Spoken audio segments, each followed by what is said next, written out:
چین نے اچانک اپنے ریگستان میں 12 لاکھ خرگوش چھوڑے۔ دوستو، جب بھی قدرت کے کاموں میں چھیڑ چھاڑ کرنے کی بات آتی ہے تو چین پہلے نمبر پر آتا ہے، چاہے وہ 100 کروڑ چڑیوں کو ایک ساتھ مار کر ایکو سسٹم کو تباہ کرنا ہو یا پھر انڈسٹریلائزیشن کے چکر میں جنگلات کا صفایا کرنا ہو۔ لیکن چین نے اب ریگستان میں 12 لاکھ غیر ملکی خرگوش چھوڑ کر جو داؤ کھیلا ہے، یہ چین کو آباد کر دے گا یا پھر بری طرح سے برباد کر دے گا۔ ریگستان میں یہ خرگوش تڑپ کر مرنے کے لیے چھوڑنے کے پیچھے چین کا سیکرٹ پلان کیا ہے، آج کی اس ویڈیو میں ہم اس بارے میں جانیں گے۔ لیکن اس سے پہلے ہم تاریخ کی سب سے بڑی خرگوش کی آبادی کے واقعے پر نظر دوڑاتے ہیں۔ خرگوش کی اس نسل نے آسٹریلیا کو بری طرح سے تباہ کر دیا تھا۔ یہ تقریباً 1850 کی بات ہے۔ اس وقت آسٹریلیا کی آبادی اتنی زیادہ نہیں تھی، اس لیے انگریزوں نے آسٹریلیا میں آ کر کولونائزیشن شروع کر دی تھی۔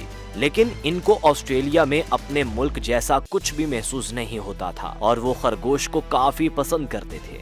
یہ تقریباً 1850 کی بات ہے۔ اس لیے سال 1859 میں تھامس آسٹن نام کے ایک انگریز کو اس کے یورپ میں رہنے والے خاندان نے 13 یورپین خرگوش تحفے میں دیے۔ اس نے خرگوشوں کو اسٹیٹ بیک یارڈ میں چھوڑ دیا۔ اس کے بعد آسٹریلیا میں خرگوشوں کی آبادی اس قدر تیزی سے بڑھی کہ انہوں نے پورے آسٹریلین کانٹیننٹ کے 70% حصے پر اپنے گھر بنا لیے۔ آپ کو یہ جان کر حیرانی ہوگی کہ محض 60 سال میں اس 13 خرگوشوں نے اپنی آبادی بڑھا کر 10 بلین کر دی تھی۔ خرگوشوں کی آبادی تیزی سے بڑھنے کی وجہ یہ تھی کہ وہاں پر انہیں مارنے کے لیے کوئی شکاری موجود نہیں تھا۔ یہاں تک کہ حالات اتنے خراب ہو گئے کہ ان خرگوشوں نے آسٹریلیا کی ساری فصلیں تباہ کر دی۔ آسٹریلیا کی سرزمین سوائل میں تبدیل ہونے لگی۔ خرگوش رہائشی علاقوں میں بھی گھسنے لگے۔ یہ چھپکے سے لوگوں کے گھروں میں گھستے اور وہاں تباہی مچا دیتے تھے۔ سب سے زیادہ پریشانی کی بات یہ تھی کہ روز بروز خرگوشوں کی تعداد میں اضافہ ہی ہوتا چلا جا رہا تھا اور لوگوں کا کہنا تھا کہ اگر اس کا کوئی حل تلاش نہ کیا گیا تو ہمیں بہت جلد یہ خطہ چھوڑنا پڑے گا۔ اگر ہم اسے تاریخ کی سب سے بڑی پاپولیشن ایکسپلوژن کہیں تو یہ بات غلط نہیں ہوگی۔ یہ ہر سال 80 میل کے علاقے کو اپنے انڈر لے کر ہر سٹیٹ ہر جگہ تک پہنچ جاتے تھے۔ یہاں تک کہ کچھ علاقوں میں بارڈر فنس بھی لگا دی گئی تھی اور زہریلی گولیاں بھی پھینکی گئی تھی کہ جنہیں کھا کر خرگوش مر جائیں، لیکن کوئی بھی طریقہ کارگر ثابت نہ ہوا۔ یہ خرگوش گڑھے کھود کر اپنا گھر بنا لیتے، اس لیے کسانوں کو یہ حق دیا گیا کہ وہ ان کا گھر تباہ کر سکتے ہیں۔ لیکن اس سے بھی کچھ خاص فرق نہیں پڑا۔ کچھ لوگوں نے تو یہ تھا کہہ دیا کہ خرگوشوں نے ہم پر حملہ کرنے کی کوشش کی ہے۔ چونکہ یہ وائلڈ ریبٹ تھے تو جب ان کو کھانا نہیں ملتا تھا تو یہ خرگوش چڑچڑے ہو جاتے تھے اور حملہ کرنے میں دیر نہیں کرتے تھے۔ تبھی آسٹریلین گورنمنٹ نے ایک سنگین فیصلہ کیا اور ان کے جسم میں میگزومینٹوسس نام کے ایک وائرس کو انجیکٹ کر دیا۔ پھر ان خرگوشوں کو جنگل میں چھوڑ دیا۔ یہ وائرس خرگوشوں میں ایک ایسی بیماری پیدا کر دیتا تھا جس سے تڑپ کر ان کی موت ہو جاتی تھی۔ بہت سے ممالک نے آسٹریلیا کے اس فیل کی بہت مذمت کی، کیونکہ آسٹریلیا پہلا ایسا ملک تھا جس نے جان بوجھ کر جانوروں میں یہ وائرس پھیلایا تھا۔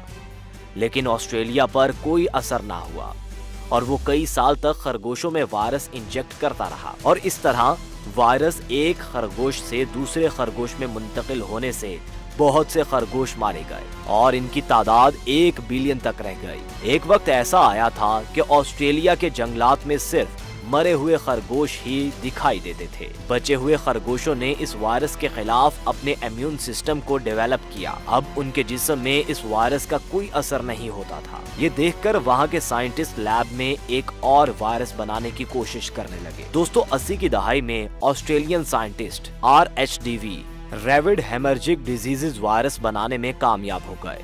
یہ وائرس ریبونوکلیک ایسڈ سے بنا ہوا تھا۔ جب خرگوش اس وائرس کی زد میں آتے تو بے سدھ ہونے لگتے اور 48 گھنٹوں کے دوران ان کی موت ہو جاتی۔ سال 1996 آتے آتے اس وائرس کی وجہ سے 96% ریبٹس کی موت ہو گئی اور آسٹریلیا میں صرف 200 بلین ریبٹس رہ گئے۔ ان کو قائم رکھنے کے لیے انہیں جنگلوں میں ہی رکھا گیا۔ دوستو، آسٹریلیا کے اس ریبٹ پرابلم سے دنیا کو ایک سبق ضرور ملا کہ جو جانور جس علاقے کا ہے اسے وہیں پر رہنا چاہیے، ورنہ دوسرے ممالک یا وہ تعداد میں اس قدر بڑھ جائیں گے کہ ان کو संभालना मुश्किल हो जाएगा। लेकिन ये सब कुछ जानने के बावजूद चीन ने ऐसा रिस्की कदम उठाया है जो या तो इसे आबाद कर देगा या पूरे तरीके से चीन को बर्बाद कर देगा। हम रेगिस्तान में 12 लाख खरगोश छोड़े जाने और इसके पीछे चीन की क्या मंसूबाबंदी है, इसके बारे में बात कर रहे हैं। लेकिन चीन में हर साल दुनिया के किसी भी मुल्क से ज्यादा यानी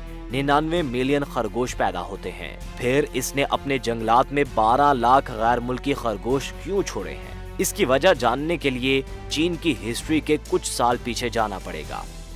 1950 की दहाई में चीन के एक किसान माओ ज़ेडुंग ने ग्रेट लैप फॉरवर्ड के नाम से एक कैंपेन शुरू की थी और इंडस्ट्रियलाइजेशन को बढ़ाने के लिए 5 साल की मंसूबाबंदी की गई थी। इसका एक हिस्सा फॉरएवर कंप्लेन था और उसकी टैगलाइन थी कि इंसानों को कुदरत को मुट्ठी में करना होगा। इसके तहत माओ ज़ेडुंग की मंसूबाबंदी थी कि वो सारी ऐसी चीजों को जो खेतों को नुकसान पहुंचाती हैं, उनका जड़ से खात्मा कर दिया जाए। इसके लिए उन्होंने जो सबसे पहले काम किया वो ये था कि उन्होंने चिड़ियों को मारना शुरू कर दिया। उन्हें खेत के पास जहाँ भी चिड़ियाँ नजर आती थीं, तो वो जोर जोर से बर्तन बजाना शुरू कर देते थे कि चिड़िया खेत तक पहुँच ही ना पाती थी। इन पर गोलियां बरसाई जा रही थी, इनका शिकार किया जा रहा था। ऐसा इसलिए था कि चीन के किसानों का ये मानना था कि ये चिड़ियां हमारी फसल का 1 से 2% हिस्सा खा जाती हैं। लेकिन उन्होंने इस चीज पर ध्यान नहीं दिया कि चिड़ियां फसल के साथ साथ ऐसे कीड़े मकोड़े भी खा जाती हैं जो पूरे खेत को तबाह करने की ताकत रखते हैं। यानी कि एक तरह से चिड़ियां चीन के लोगों की फसलों की हिफाजत करती थीं और ये कुदरत का इकोसिस्टम बना हुआ था। देखते ही देखते चीनियों ने चीन में मौजूद हर चिड़िया को मार दिया। इस तरह कीड़े मकोड़ों और चूहों की तादाद बढ़ने लगी और इन सब जानवरों ने मिलकर खेतों को तबाह करना शुरू कर दिया। ये देखकर चीनियों ने जहर छिड़क कर 1.5 बिलियन चूहे, 200 बिलियन मक्खियां और 24 बिलियन पाउंड इंसेक्ट्स को मार दिया। लेकिन इसका असर खेत में लगे अनाज पर भी पड़ा और चीन का एग्रीकल्चर बुरी तरह से तबाह हो गया। इससे वहां अगले 4 साल तक कहत साली बढ़ी रही। करोड़ों उन लोगों की जानें गईं और कई जंगल सूख कर रेगिस्तान में तब्दील हो गए और इस गलती का नतीजा चीन आज भी भुगत रहा है। आज से तकरीबन 30 साल पहले 90 की दहाई में चाइना का रेगिस्तान 7.1 मिलियन स्क्वायर किलोमीटर बड़ा था, जो कि इस मुल्क की कुल जमीन का 5.9 मिलियन स्क्वायर किलोमीटर का तकरीबन 5वां हिस्सा था। 62.2 मिलियन किलोमीटर तक पहुंच गया। इसके अलावा चीन की 44% जमीन वीरान होने के अमल में पहुंच चुकी थी, यानी जमीन बंजर हो चुकी थी और रेगिस्तान आहिस्ता आहिस्ता अपनी हुदूद से बढ़ता जा रहा था। इस तरह चीन में बारिश की कमी होने लगी, ग्लोबल वार्मिंग अपने अरूज को पहुंच गई, पानी की कमी होने लगी, शहरी इलाकों में हुजूम बढ़ने लगा क्योंकि गांव में रहने वाले लोग शहरों की तरफ हिजरत करने लगे। चाइनीज अथॉरिटिफिकेशन की वजह से चीन को हर साल 54 बिलियन यानी 63,400 करोड़ रुपए का इकोनॉमिक लॉस हो रहा था। वहीं से चीन की 30% आवाम यानी 40 करोड़ लोगों पर बोझ पड़ रहा था। मगर ऐसा ही चलता रहता तो अगले 300 साल में चीन एक बंजर रेगिस्तान में तब्दील हो जाता और इसकी इकोनॉमी फर्श पर आ गिरती। इस तरह चीन ने बंजर जमीन को जंगलात में बदलने का प्रोजेक्ट शुरू किया। इसमें 3 स्टेप फॉलो किए जाने थे। पहली तकनीक फॉरेस्ट्री थी।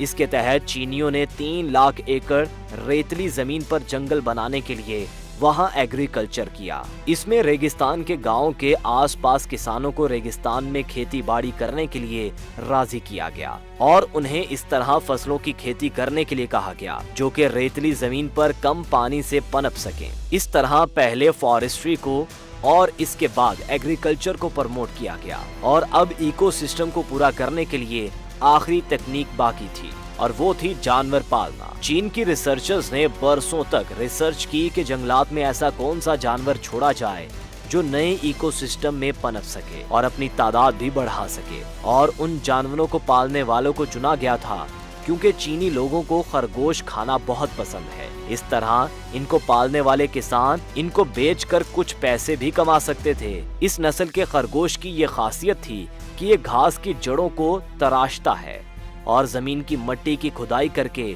सुरंग बनाता है और जेरे जमीन जाकर घास की जड़ों को उतारना शुरू कर देता है। खरगोश के इस तरह करने से जमीन और ज्यादा फलती फूलती है और जब जमीन जरखेज होगी और जरखेज जमीन पर जो भी बीज गिराया जाएगा वो खुद ब खुद उगने लगेगा और यूं जंगलात का मसला भी हल हो जाएगा। खरगोशों की इस तरह खुदाई करना, इस तरह से हलचल करना एक तरह से हल चलाने का काम है। इसके अलावा एक मादा रेक्स रैबिट एक साल में 40 अदद बच्चे पैदा कर सकती है। ये जानदार किसी भी इकोसिस्टम के हिसाब से अपने जिस्म को ढाल लेते हैं। ऐसे में चीन ने 12 लाख गैर मुल्की रेक्स रैबिट्स लेकर अपने रेगिस्तान से बने जंगलात में छोड़ दिए। जब इन खरगोशों को छोड़ा गया था तो उनके लिए 100 किलोमीटर की जगह 3 किलोमीटर लैंड एरिया में ही दरख्त और पाले थे, लेकिन कुछ ही साल में ये बढ़कर 84% तक पहुंच चुके हैं। यानी 100 में से 84 किलोमीटर जमीन जरखेज हो गई है, जहां पे घास, दरख्त और फसलें पैदा हो रही हैं। लेकिन जैसा आपने ऑस्ट्रेलिया के केस में देखा, खरगोश वैसे तो फॉरेस्ट्री को प्रमोट करते हैं, लेकिन जब उनकी तादाद हद से ज्यादा बढ़ जाए तो वो पूरे जंगल को तबाह भी कर सकते हैं। तो देखना ये है कि आगे क्या होता है। तो दोस्तों, चीन ने अपने रेगिस्तान में 12 लाख खरगोश छोड़कर सही किया है या गलत? क्या हमको भी चीन जैसा रिस्की प्लान बनाकर अपने रेगिस्तान को जंगल में बदलने की कोशिश करनी चाहिए? हमें कमेंट्स में जरूर बताइएगा।